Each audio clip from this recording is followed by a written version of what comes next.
बडगाम में अवामी इत्तेहाद पार्टी ने एक बड़ी जनसभा की। सभा में पार्टी नेता अबरार रशीद, जो कि जेल में बंद सांसद जे रशीद के बेटे हैं, उन्होंने नेशनल कॉन्फ्रेंस, पीडीपी और बीजेपी पर तीखा हमला बोला।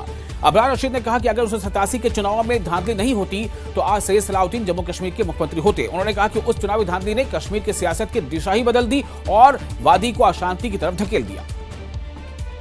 हमने कुर्बानी दी है, हमने 1 लाख नौजवान दिए हैं और उसका अगर कोई जिम्मेदार है वो सिर्फ और सिर्फ नेशनल कॉन्फ्रेंस और पीडीपी है। सही बात नहीं है। आज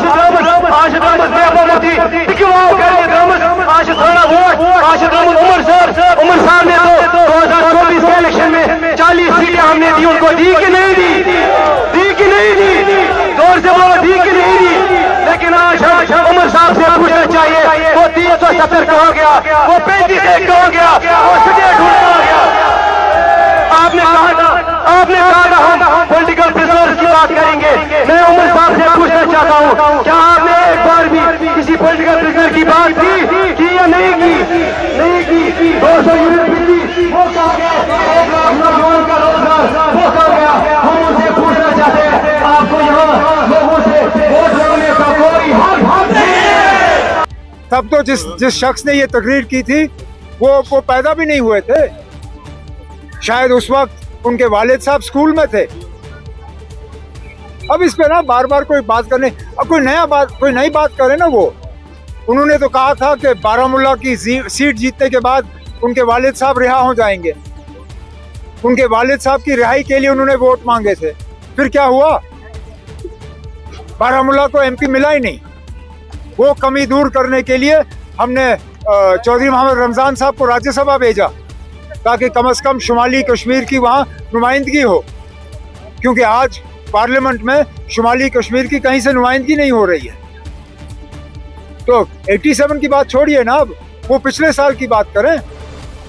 जम्मू कश्मीर के डिप्टी सीएम सुरिंदर चौधरी ने मेराज मलिक के मामले पर कहा है कि उनका मामला अभी कोर्ट में जेर गौर है, इसलिए उस पर ज्यादा कुछ कहना मुनासिब नहीं होगा। उन्होंने लेकिन उम्मीद जताई कि मेराज मलिक को इंसाफ जरूर मिलेगा और सभी जो फरीक हैं उन्हें अपनी बात रखने का पूरा मौका भी जरूर मिलेगा। कोर्ट में है, सब जुडिस है। अब कोर्ट जो फैसला देगा वो कोर्ट के पे है, उसके ऊपर मैं तबसरा ना ही करूं तो अच्छा है, क्योंकि जब सब जुडिस और यही दस्तूर है और यही एक इन प्रिंसिपल्स है कि ऑनरेबल कोर्ट में जब सब जुडिस हो जाए मामला तो उस पर ना ही तबसरा किया जाए तो ज़्यादा अच्छा है। लेकिन उम्मीद करेंगे कि इंसाफ होगा और जो एक असेंबली का और एक इंस्टीट्यूशन, क्योंकि असेंबली का इंस्टीट्यूशन है और जम्मू कश्मीर में सारे इंस्टीट्यूशनों को अपनी बात रखने का और अपना काम करने का पूरा मौका मिलेगा और ऑनरेबल कोर्ट जो है उसमें अपनी दखलंदाजी दे के वो सही फैसला करेंगे, जिससे ये सारे इंस्टीट्यूशन जम्मू कश्मीर में जो इन दिनों इन सालों साल में कमज़ोर हुए हैं वो दोबारा से मजबूत होंगे और लोगों का जो विश्वास जो बना हुआ है इंस्टीट्यूशंस के ऊपर, वो विश्वास हमेशा इस देश और इस जम्मू कश्मीर में बना रहेगा। ये उम्मीद हम इस जो फैसला जो आएगा उससे उम्मीद करते हैं। नगरोटा के जिंद्रा इलाके में बीजेपी की चुनावी रैली मुनक्किद हुई, जिसमें केंद्रीय मंत्री डॉक्टर जितेंद्र सिंह, बीजेपी के उम्मीदवार देवयानी राणा और सांसद जुगल किशोर शर्मा समेत कई वहां विधायक भी मौजूद रहे, कई लीडर भी मौजूद रहे। इस दौरान रैली में मरकजी वजीर डॉक्टर जितेंद्र सिंह ने पार्टी कारकुनों को सलाम करते हुए कहा कि जिन्होंने उस वक्त बीजेपी का साथ दिया था जब ये कमजोर मानी जाती थी, उन्हीं कार्यकर्ताओं के समर्पण से आज बीजेपी दुनिया की सबसे बड़ी पार्टी बनी है। इसके साथ ही उन्होंने कहा कि जिंद्रा की ये धरती उन्हें प्रेरणा देती है और मोदी सरकार के 11 सालों में जम्मू कश्मीर के विकास की नई ऊंचाइयां हासिल की। नौजवानों को, क्योंकि 70% से अधिक इस समय जनसंख्या 40 वर्ष से कम है, वो निर्णायक वोटर भी हैं, की वोटर भी हैं और ओपिनियन मेकर भी है। उनको ये समझाने की आवश्यकता है और याद कराने की, जो शायद उन्होंने ना देखा हो कि 2002 से पहले का क्या ज़माना था। ये नगरोटा एक बहुत पिछड़ा दूर दराज का इलाका हुआ करता था। यहाँ पहुँचने में ही कमर टूट जाती थी, इतनी बुरी खस्ता हालत थी सड़क की। आज यहाँ सड़कों का जाल बिछा है। आज जम्मू कश्मीर की पहली IIT अगर कहीं स्थापित की गई तो मोदी जी के आने के बाद नगरोटा में। जम्मू कश्मीर का पहला इंडियन इंस्टीट्यूट ऑफ मैनेजमेंट अगर कहीं स्थापित किया गया तो नगरोटा में। यानी जिस इलाका में ये तवक्को ही नहीं थी लोगों की कभी प्रगति होगी, कभी तरक्की होगी, जहां कभी मांग तक नहीं उठी थी, ज़्यादा से ज़्यादा ये मांग रहती कि आप मैट्रिक स्कूल को हायर सेकेंडरी बना दीजिए, उससे अधिक सोच ही नहीं थी। क्योंकि इस तरह से तिरस्कार का ये पीड़ित और शिकार इलाका था। पिछली सरकारों ने इतना क्षेत्रीय भेदभाव किया हुआ था, उसमें ये जो काया पलटी है 11 वर्षों में, मुझे विश्वास है यहाँ के लोग उस विकास यात्रा का हिस्सा बना रहने के लिए संकल्पित है। और आने वाले समय में जिस तरह से भारतवर्ष को मोदी जी उस विश्व शिखर पटल पर पहुंचा करके विकसित भारत की उपाधि पर बिठा रहे हैं, नगरोटा का उसमें एक भूमिका रहेगी और सारा जम्मू कश्मीर के साथ शाना बशाना होकर के मोदी जी की उंगली पकड़ करके हम आगे बढ़ पाएंगे।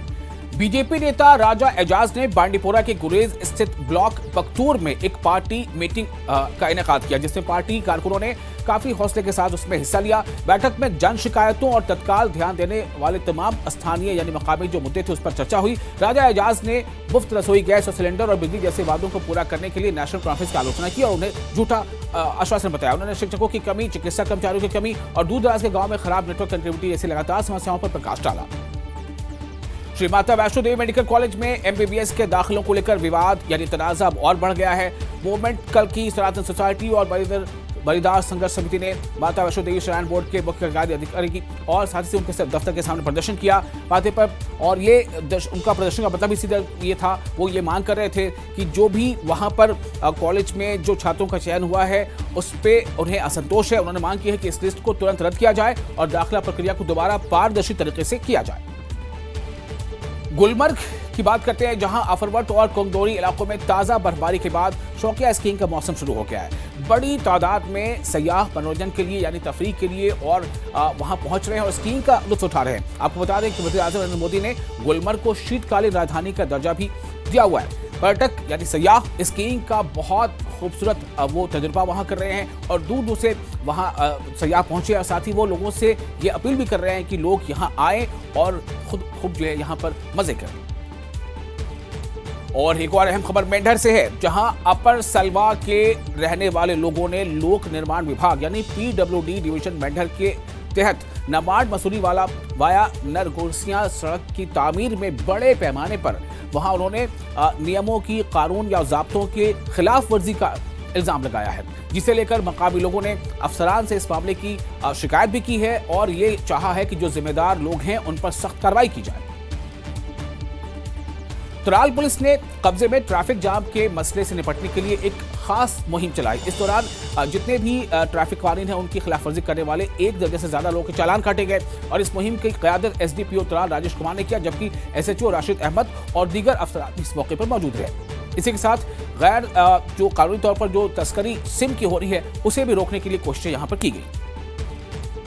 डोडा जिला इंतजामिया की मदद से भलेसा के झोशा गांव के 5 खानदानों को फौरी राहत मुहैया की गई है। मकान गिरने से बाल बाल बच गए थे, ये तमाम लोगों की जानें बच गई हैं और लेकिन इनके साथ काफ़ी मुश्किलात हैं। तो राहत सामग्री में इसमें खाने पीने की अशिया हैं और कंबल है, गैस सिलेंडर है और बहुत सारी दीगर खुर्दनी अशिया भी शामिल हैं। साथ ही इन्हें जो है एक टेम्प्रेरी वहाँ पर शेल्टर भी दिया गया और साथ ही ये वादा भी किया गया है कि बहुत जल्द इन्हें सरकारी आवास जो प्रधानमंत्री आवास योजना के तहत बनेगी वो उसका फायदा इन्हें दिया जाएगा। और मुख्तलिफ सरकारी विभागों के अफसरान के लिए ई ऑफिस पर 2 रोजा प्रशिक्षण कार्यक्रम बारू कारगिल स्थित कॉन्फ्रेंस हॉल में हुआ है। जिला प्रशासन की तरफ से मुनक्किद इस तरबियती प्रोग्राम का मकसद जिला अधिकारियों और उससे जुड़े तमाम संबंधित जो सहायक हैं जिन्हें ई फाइल प्रणाली के प्रभावी उपयोग से परिचित कराना है। इफ्तिताही सेशन में एडीसी इम्तियाज काचू सहित दीगर जिला अधिकारियों और कर्मचारियों ने हिस्सा लिया। अपने संबोधन में अतीत उपाधि करने के लिए सभी प्रतिभागियों और संसाधन व्यक्तियों सज्जाद और तमाम जो वहां पर अफसरान मौजूद थे उन्हें बधाई भी दी। यूटी लद्दाख डीआरएफ पुलिस ने सरकारी डिग्री कॉलेज करगिल में आपदा न्यूनीकरण उपाय कार्यक्रम से संबंधित एक कार्यक्रम का आयोजन किया। इस प्रोग्राम का मकसद छात्रों और स्टाफ मेंबर्स और साथ ही साथ जो मकामी कम्युनिटी है उनमें कुदरती और मानव जनित आपदाओं के बारे में बेदारी पैदा करना और उनमें लचीलापन पैदा करना था। भूकंप, भूस्खलन, हिमस्खलन, अचानक बाढ़ और चरम मौसम की स्थिति के प्रति भौगोलिक संवेदनशीलता को भी देखते हुए कार्यक्रम को जो है काफी अच्छी तरह से वहां पर निभाया गया।